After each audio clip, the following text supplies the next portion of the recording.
Trying to balance school, social life, work, and extracurriculars can be intense. As a student, it is extremely difficult to stay on top of all of these things. I'm a person who loves to go out, have fun, and just make memories, but I also need to make sure I lock in and have enough time for schoolwork.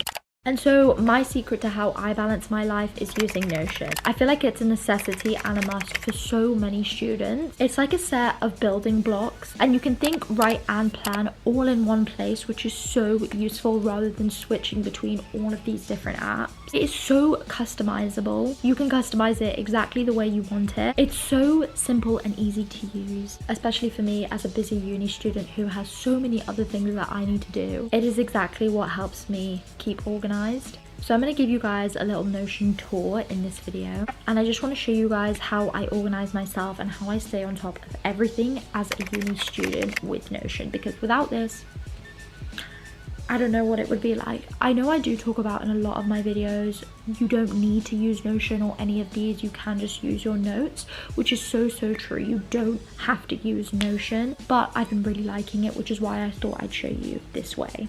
This page is my daily page, and I always refer back to this, and this is probably what I talk about in so many of my videos that are like sit down videos on how to be productive. I will always talk about having a good morning and night routine, which is why it's written out here. I have all my morning and night non-negotiable, and then I also have a list of things that I need to do that certain week, and I will change them obviously each week. Then underneath I have what I need to get done that day, so I have stuff written down for each day of that week. Every Sunday I will write down everything that I need to get done that week, and sometimes I won't have an exact idea of like the end of the week. On Sunday I might not have an exact idea of what I want to get done on Friday or Saturday, but usually I will kind of get a gist of what I want to do, and I will just write loads down. Each morning I will refer back to this just to make sure that I'm sticking to what I said I wanted to get done each day. And sometimes this can be so useful because you have so many tasks that you want to get done in your head, but just separating them between, okay, I'm going to do this one task on Monday and I'm going to do these 2 tasks on Tuesday,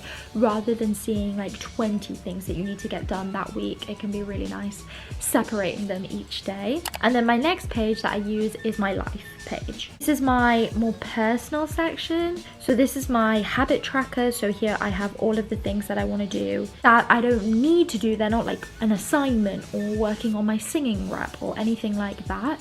It's stuff that I just like to do every week. For example, I have my reading and my journaling. I also have a section for movement of that day, because I think that's really important, especially as an MT girl. You've got to always be doing something physical, and this just helps me reflect on what I did do that week, what I didn't do that week. And fitness can change my mindset so much. So if I see I was really down on Tuesday and I didn't get loads done, it's because I didn't do any movement. That'll probably be why. I also have a reading list, so it keeps me on track with what I want to read, either things that I did read and I really enjoyed or things that I'm currently reading. So if somebody gives me a book recommendation, I'll usually write it down here, and it just helps it not getting lost, because I do find if I put that on notes, it just gets lost within my notes pages. I then have a 2025 goals list. I'm not going to click on this because I have a bunch of like personal goals on here, but I feel like it's quite self-explanatory. They're just things that I look at that I want to get done by the end of 2025, and if I don't get them done, I want to see them as motivation to get done for the following year. And then this is a calendar. It's just where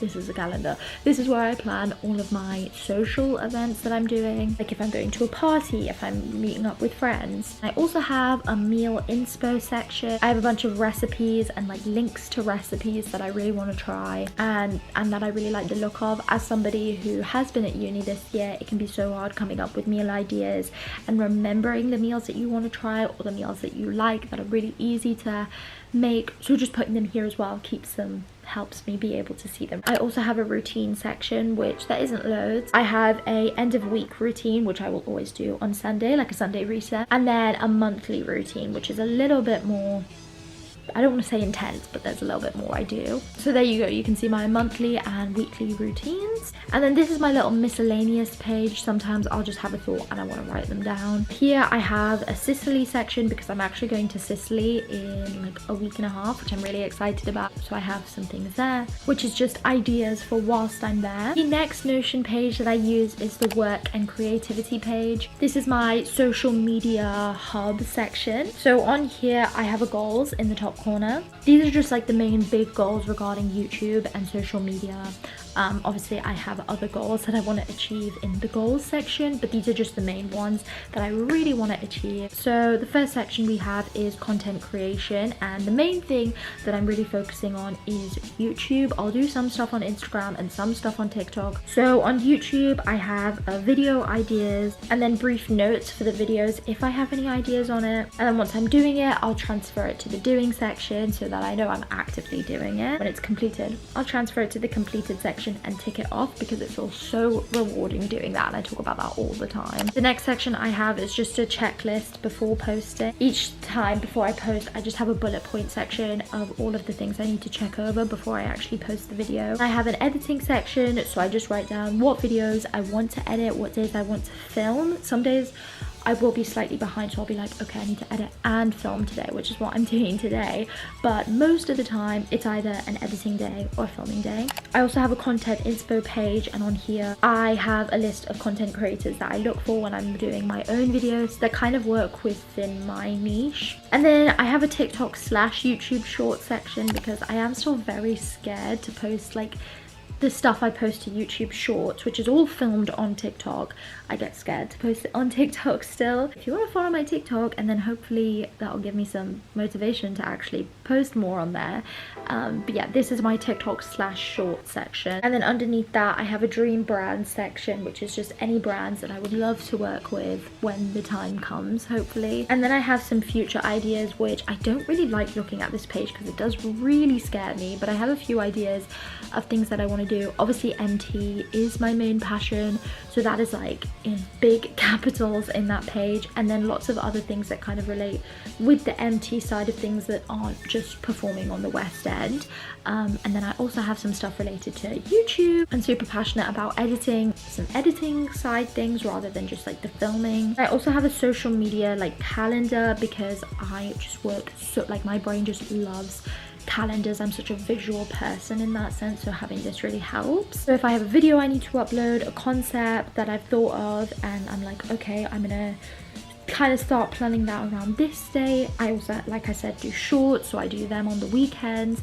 So when am I going to make time to film them in the day? Just making sure everything adds up. And I will love looking at my other calendar, which is my social calendar, to be like, okay, I'm meeting up with my friends on this day. I could probably film a video of me meeting them for a YouTube video.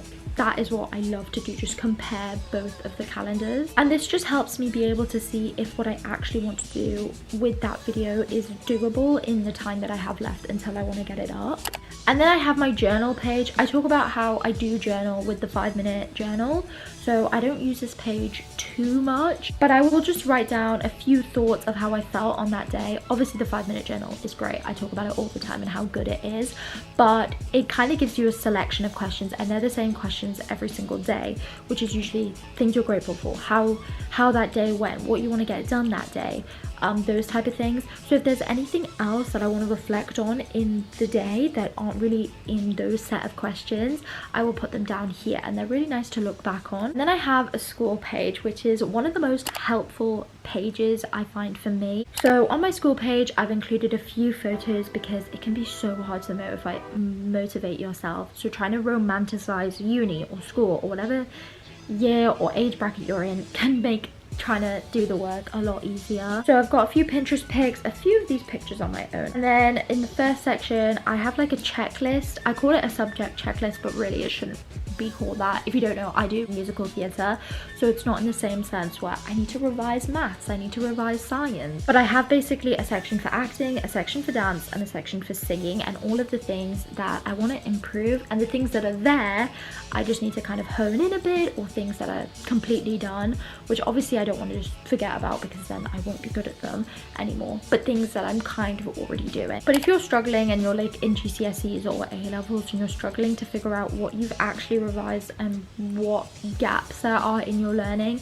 This is so helpful to figure it out on here. And I also have a section which is just called drama schools, which are basically all of the drama schools that I'm considering auditioning for next year. What are their contact hours like? What do they do there that I really like the look of? How the audition day is gonna go probably. If I have a set plan on the goals I next want to take and what I want to be able to do in the run up to achieve these goals, I feel so much more organized and put together. Then I have another section called other, which are just all of the things that I want to do for auditions or for drama school. Then I have a rep section, which is just all of the songs that I really like, that I know I can sing and I could sing them if I got asked, like, sing us a song, I could sing one of them. Also songs that I've got recommended to try and learn, or songs that would probably suit my voice range that I haven't learned yet but that I want to. And then I don't have this anymore, I actually deleted it, but I did have a weekly schedule of how my schedule looked at whilst I was at Mount View. Obviously I've left Mount View now, so I've deleted it, but that is what I would put there. That was an in-depth Notion tour. I just wanted to show you guys how I stay organized, because I know a lot of people ask me, because I don't really talk about Notion that much. I'm just like, write it on notes if you struggle with it. I feel like I've never really properly shown you guys how I do it and how it works for me. Notion is completely free, which is what I love, because I find a lot of the time a lot of apps like this are like, oh, to use the points or like the bits that are really cool of this app you actually have to pay monthly, but Notion is not like that, which is why I love it. So it's super accessible for all students, especially if you're at uni or just anybody who loves to plan. It's so much fun creating and customizing your own Notion. Let me know what you guys use Notion for if you use Notion, and I will see you guys in the next video. Bye guys.